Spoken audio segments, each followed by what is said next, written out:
For the uninitiated, the bill, Rental Tenancy Act (RTA), is being proposed to govern and regulate relationship between landlords, landlady, and tenants in the rental arrangement for residential premises. At the outset, the bill has several commendable clauses, such as establishment of a tribunal to resolve dispute between landlords and tenants, as in Housing, Consumer, Strata Tribunal, as a quasi-legal platform in lieu of the courts of law, which is not only expensive but time-consuming. The proposed landlord-tenant dispute tribunal is supposed to be cheap, speedy, and simple platform to seek legal redress. However, the proposed Rental Tenancy Act Draft 2 have incomprehensible section. Some of these laws would not only be unnecessary but harmful to the average property stakeholders. There need to be a robust discussion and in-depth studies before codifying any rental laws to avoid disharmony and social issues in Malaysia.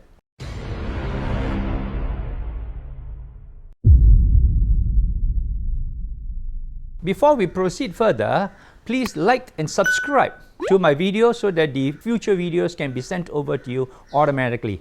The proposed Rental Tenancy Act (RTA) has been a hot topic of discussion since year 2020, which is unsurprising as Malaysia has never had any specific laws or acts governing landlords and tenants.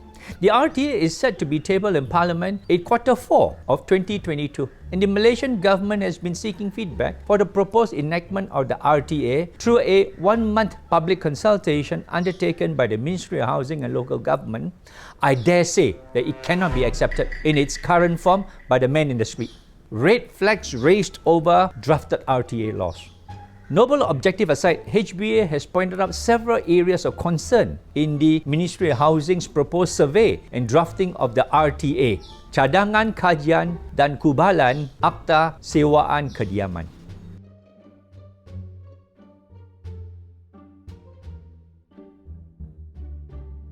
Rental deposit will be taken away from landlords. Now, if the law is passed, the 2+1 security deposit, 2 months rental and 1 month utility, which is common for most rental tenancies in Malaysia, will no longer be held by the landlord, and instead it will be parked in a yet-to-be-named government agencies. The future controller of residential tenancies would be authorized to manage the security deposit parked under a neutral agency, ensure that the authorities will be able to address any conflict between landlord and tenant later on.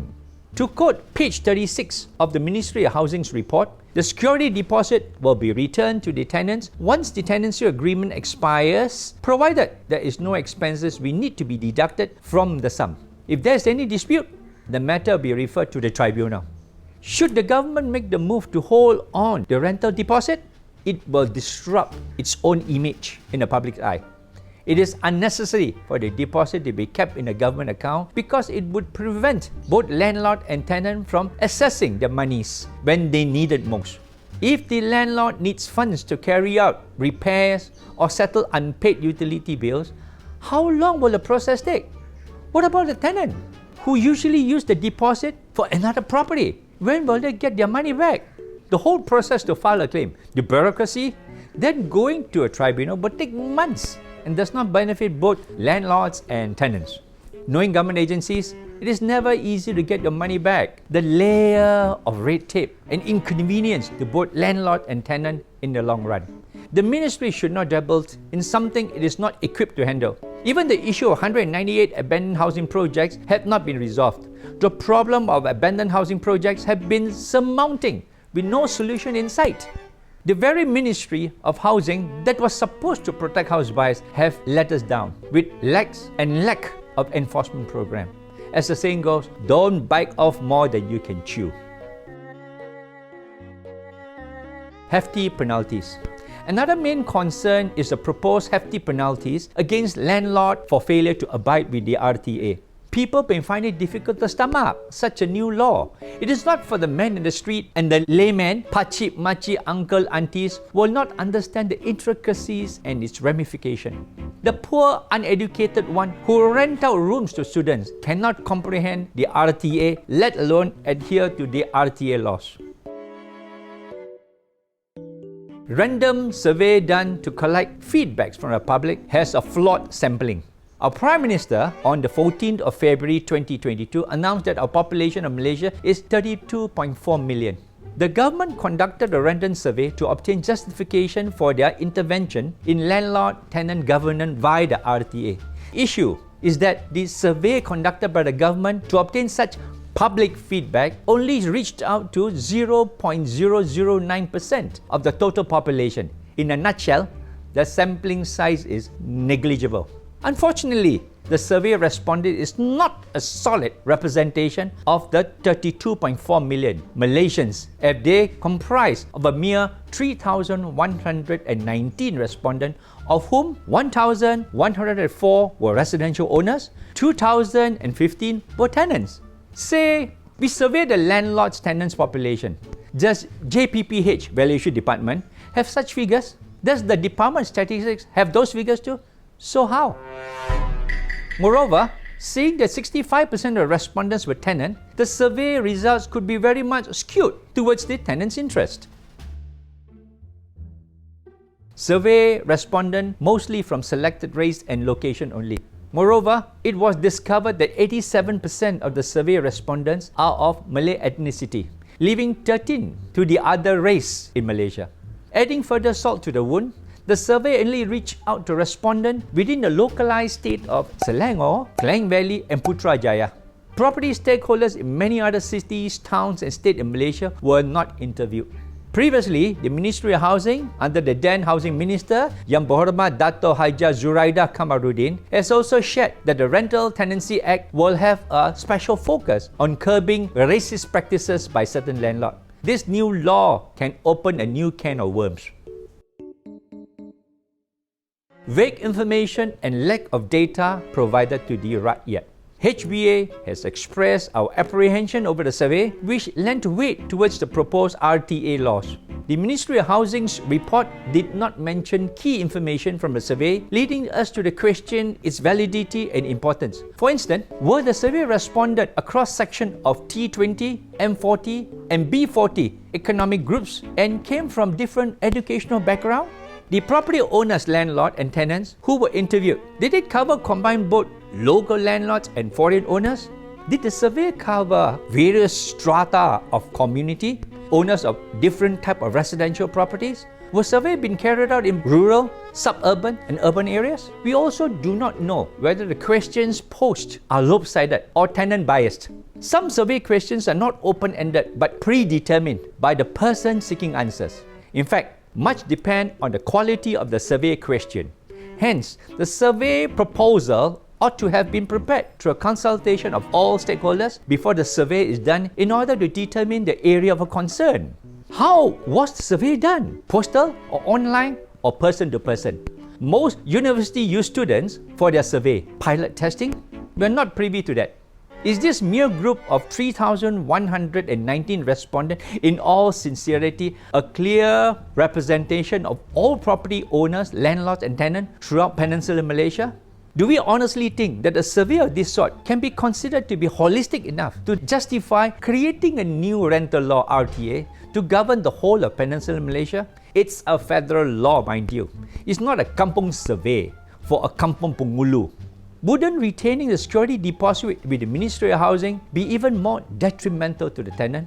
Don't they not know that the tenant requires the same security deposit to place with the landlady for the new premises? You surely would know that the bureaucratic red tape that the tenant will have to endure and suffer going through for the refund. Know the efficiency of our government agencies. Untimely refund will result in income loss for the landlord as well as the tenant for being unable to utilize the refund or locked into a protracted dispute. If there's a seriousness in proceeding with the RTA, we suggest the close monitoring of landlord and tenants be carried out, perhaps by a system to identify errant landlord and wayward tenant. Such information or rating of landlord and tenant via a blacklisting and rating system or database should be made available to the market FOC to assist both parties to make an informed decision before signing a tenancy agreement. Saya nak cadangkan kepada kementerian sama ada boleh buat engagement dengan ahli parlimen, boleh pilih ahli parlimen kawasan bandar kawasan luar bandar, dan kita boleh adakan specific engagement.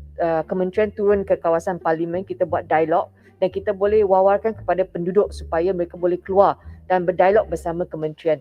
Jadi saya nak cadangkan kepada Timbalan Menteri agar usahakan ini dalam beberapa minggu yang akan datang. Terima kasih. Terima kasih Yang Berhormat Sukambut.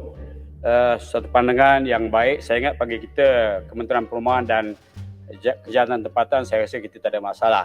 Asalkan matlamat perjumpaan itu akan membawakan faedah bukan sahaja kepada Kementerian Perumahan, kepada penduduk-penduduk ataupun penyewa-penyewa rumah, malahan kepada kerajaan keseluruhan. InsyaAllah saya akan bincangkan Yang Berhormat di peringkat kementerian dan apakah tindakan susulan yang boleh kita ambil bagi disahkan pegawai tersebut. I would like to read up an abstract of what the Housing Minister Yang Berhormat Dato Sri Rizal Merican quoted in his Facebook. Saya meneliti pandangan pelbagai pihak terhadap rang undang-undang Akta Sewaan Kediaman yang sedang diperingkat mendapat pandangan umum. RUU ini pada falsafahnya bertujuan memberi keadilan kepada pihak pemilik dan penyewa kediaman sepanjang tempoh sewaan. Namun, saya sedar ada beberapa komponen di dalam cadangan RUU ini yang menjadi perhatian umum. I am well aware of. Malah, saya juga berasa tidak senang. Malah, tidak bersetuju dengan beberapa cadangan awal yang dikemukakan di dalam RUU ini. Saya sendiri juga ambil inisiatif untuk mendengar pandangan pelbagai pihak seperti National House Buyers Association baru-baru ini dalam memastikan ia benar-benar menyeluruh. Saya beri jaminan bahawa RUU ini tidak akan dibawa tergesa-gesa untuk dibentangkan di Parlimen selagi tidak melalui proses rundingan dan libat urus yang efektif. Kepentingan dan keadilan semua pihak adalah kunci utama dalam perubahan RUU ini. Are we going about the RTA the right way? Some sections of the RTA bill is mystifying, and we dare say it will not be accepted by the average man in the street. The government is interfering in the market economy where there is no need for such government intervention. This meddling would only drive away investors. In this post-pandemic period, the government should be focusing on macro issues which can help boost economic recovery, such as reviving the tourism and hospitality industry. Thousands have lost their job because of inappropriate and large-scale wholesome lockdown. Hotels, tourism facilities closed down.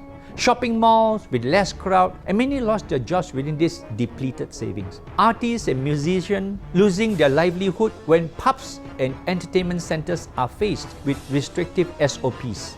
These also affect the government's income through taxes. The RTA is actually unnecessary at this point in time.